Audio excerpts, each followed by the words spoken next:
السلام علیکم ورحمۃ اللہ۔ الحمد للہ وکفا وسلام علی من لا نبی بعد۔ اللہ مہربان کے فضل و کرم سے ہمارا آج کا سبق سورہ البقرہ کی آیت نمبر 185 اور 186 ہوگا۔ اعوذ باللہ من الشیطان الرجیم، بسم اللہ الرحمن الرحیم۔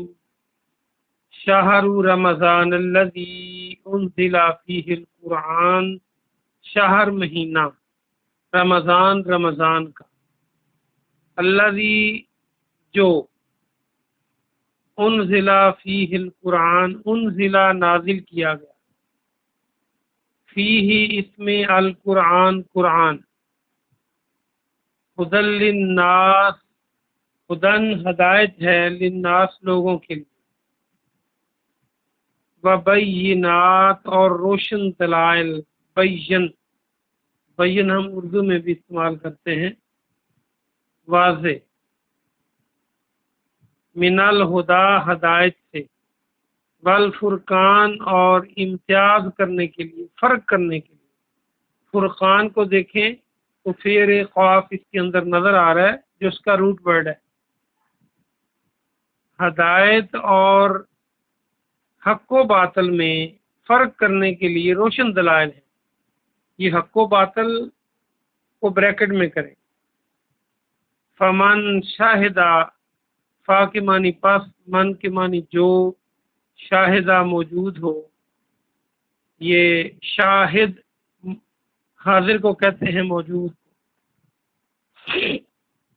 اور ایک اس کا معنی گواہ ہوتا ہے۔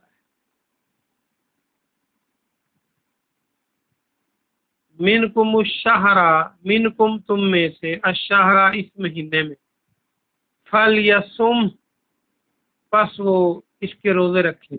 سیام آپ پہلے پڑھ چکے ہیں، روزہ ہوتا ہے۔ ومن کانا اور جو کوئی مریض ہو، او علی سفر یا سفر پر ہو، فعدہ پس وہ گنتی پوری کرے، تعداد پوری کرے، عدتم من ایام اخر، ایام دن، اخر دوسرے دنوں کی۔ یرید اللہ ہو، اللہ ارادہ کرتا ہے۔ یریدو میں الف پہلے لگا دیں، یا کو کاٹ کے، اور رے اور الف دال ہدا ارادہ بن جائے گا۔ اللہ چاہتا ہے، بکم الیسرا، بکم تمہارے ساتھ، الیسرا آسانی۔ یسرا کو یاد رکھنے کے لیے اردو کا لفظ میسر، جو چیز میسر ہوتی ہے یقینی بات ہے اس تک آسانی سے انسان کو پہنچ سکتی ہے، میسر۔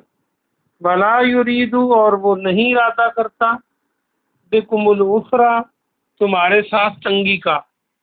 عسر تو افلاس ہم اردو میں بولتے ہیں اور فارسی میں، عسرت تنگی کو کہتے ہیں۔ عسر تو افلاس۔ وَلِتُكْمِلُوا الْعِدَّةَ اور تاکہ تم، لام کے معنی تاکید کے لیے ہے، تاکہ، تکملو تکمیل کرو تم، مکمل کرو تم، العدہ گنتی کو، وَلِتُكَبِّرُوا اللَّهَ اور تم، تاکہ تم تکبر بڑائی بیان کرو، تکبیر اللہ کی، علی ما ہداکم، علی اس پر جو ہداکم اس نے تم کو ہدایت دی، جو اس نے ہدایت دی تم کو، اس پر اللہ کی بڑائی بیان کرو، اس احسان پر، یعنی احسان بریکٹ میں کریں۔ وَلَعَلَّكُمْ تَشْكُرُونَ تاکہ تم شکر ادا کرو، تشکرون شکر ادا کرو۔ یہ آسان سا ترجمہ تھا۔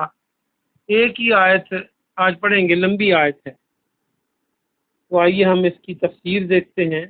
آیت نمبر 185، 186 نہیں پڑھی جائے گی، پھر لیسن بڑا ہو جاتا ہے، تو پھر وہ لوڈ کرنے میں، اپلوڈ کرنے میں نیٹ پہ مسئلہ بنتا ہے۔ آئیے واپس آئیں، آیت نمبر 185 کو ہم دیکھیں گے۔ شہر رمضان الذی انزل فیہ القرآن، رمضان کا وہ مہینہ ہے جس میں اللہ نے قرآن کو نازل کیا۔ آپ یہ دیکھیں کہ جس مہینے میں قرآن نازل ہوا، اللہ سبحانہ و تعالیٰ نے وہ مہینہ جو چنا وہ رمضان کا مہینہ تھا، اور رمضان کی کسی دن کو نہیں ہوا بلکہ رمضان کی رات کو قرآن نازل ہوا۔ وہ لیلۃ القدر کہلواتی ہے۔ یہ جو قرآن ہے جس مہینے میں نازل ہوا وہ مہینوں سے افضل ہے، جس رات کو نازل ہوا وہ راتوں سے افضل ہے، اور جو پیغمبر یہ قرآن جس پر اترا وہ لے کر آیا وہ باقی پیغمبروں سے افضل ہے۔ جس امت پہ قرآن امت کے لیے نازل ہوا وہ امت باقی امتوں سے افضل ہے۔ ان سب باتوں سے ہم اتفاق کرتے ہیں، تو پھر اس بات سے اتفاق کیوں نہیں کرتے کہ جو قرآن پہ عمل کرے گا، جو قرآن کو اپنی زندگی کا نصب العین بنا لے گا، وہ باقی تمام لوگوں سے اعلیٰ و افضل ہو جائے گا۔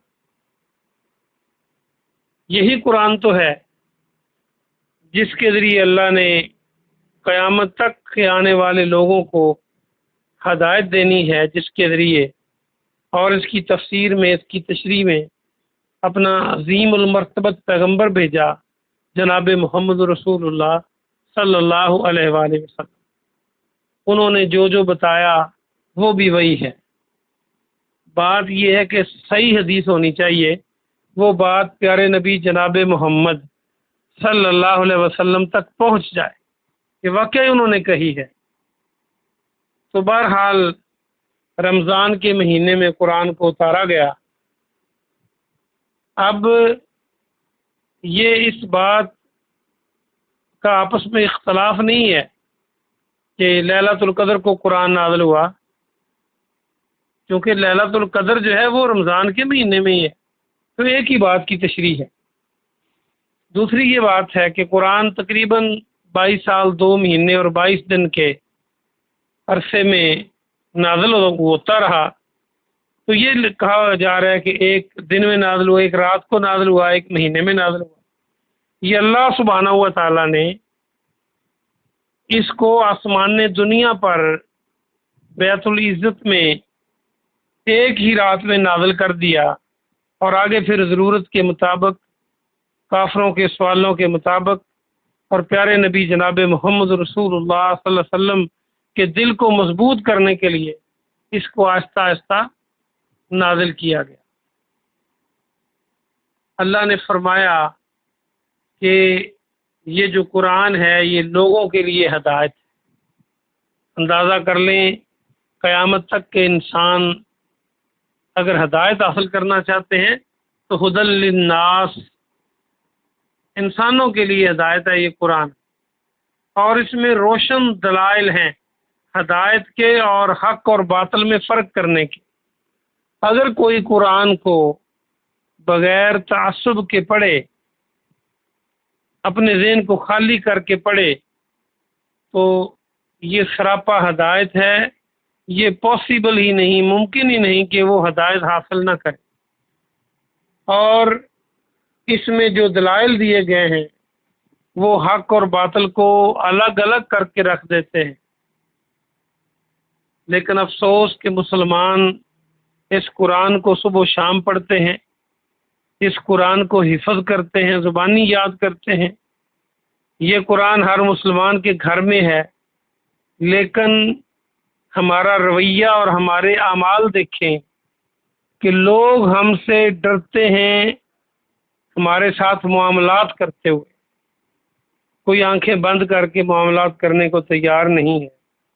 چاہیے تو یہ تھا کہ قرآن کے حامل لوگ، حامل قرآن لوگوں کے لیے مثال بنتے، جو اس میں قواعد و ضوابط زندگی گزارنے کے بتائے گئے ہیں، ہم ان کو اپنی زندگی میں لاتے اور ہماری زندگی مثالی ہوتی، لیکن یہ بالکل الٹ ہے۔ اور جو لوگ قرآن کو نہیں مانتے ان کی زندگیوں کو دیکھ لیں، یہود و نصارہ، عیسائیوں اور یہودیوں کو، یورپ کو دیکھ لیں کہ جو انہوں نے ترقی کی ہے ایسے اصولوں پر عمل کر کے جو قرآن نے بیان کیے ہیں۔ مثال کے طور پہ قرآن کہتا ہے سچ بولنا ہے، ہم کتنا سچ بولتے ہیں، وہ کتنا سچ بولتے ہیں۔ قرآن کہتا ہے ہیرا پھیری نہیں کرنی، ہم کتنی کرتے ہیں، وہ قومیں کتنی کرتی ہیں۔ یہ ساری باتیں قرآن محنت کا درس دیتا ہے، ہم کتنی محنت کرتے ہیں۔ تو بات لمبی ہو جائے گی۔ ہدایت کا سرچشمہ ہے قرآن، اور اس میں واضح دلائل ہیں، پھر بھی کوئی آنکھیں بند کر کے شرک کرتا رہے، بدعات کرتا رہے اور اپنی زندگی گناہوں سے بھرپور کر لے تو اس کی مرضی ہے۔ آگے پھر قرآن نے اس آیت میں رمضان ہی کی بات کی ہے، یہ دہرائی گئی ہے کہ جو کوئی موجود ہو رمضان کے مہینے میں، یعنی وہ مسافر نہ ہو، یا اس کا معنی بنتا ہے کہ وہ موجود ہو، زندہ ہو، تندرست ہو، تو وہ روزے رکھے اس کے۔ ہاں اگر کوئی مریض ہے یا سفر پہ ہے تو پھر وہ بعد کے دنوں میں اس کے روزے پورے کر لے، یہ اللہ نے آسانی رکھی ہے۔ ورنہ اگر اللہ قضا کا اور بعد میں روزے رکھنے کی اجازت نہ دیتا رکھنے کی، تو انسان مشکل میں پڑ جاتے کہ ہر حال میں رمضان میں ہی رکھنے ہیں۔ اور یہ اللہ نے کیوں کیا کہ ہم اپنی گنتی کو مکمل کر لیں، روزوں کی گنتی کو۔ اور پھر اللہ فرماتا ہے کہ اللہ نے تم کو ہدایت دی، اس پر اللہ کا شکر ادا کرو اور اللہ کی بڑائی بیان کرو۔ یعنی جو ہدایت کے راستے پہ چلتا ہے، نیک کام کرتا ہے، جس کا عقیدہ درست ہے، جس کو پیارے نبی سے واقعتاً صحیح محبت ہے اور محبت کے تقاضے پورے کرتا ہے، اس کو تکبر اور غرور نہیں کرنا چاہیے، اس کو اللہ کا شکر ادا کرنا چاہیے کہ میں جس راستے پہ چل رہا ہوں یہ اللہ کی مہربانی ہے۔ لا حول ولا قوت الا باللہ، اگر اللہ کی مہربانی نہ ہو تو انسان برائی سے نہیں بچ سکتا اور نیکی نہیں کر سکتا۔ اللہ پاک سے دعا ہے کہ اللہ پاک آپ کو اور مجھے قرآن مجید پہ عمل کرنے کی اور اس سے ہدایت حاصل کرنے کی توفیق عطا فرمائے۔ سبحان ربک رب العزت عما یصفون وسلام علی المرسلین والحمد للہ رب العالمین۔ السلام علیکم ورحمۃ اللہ۔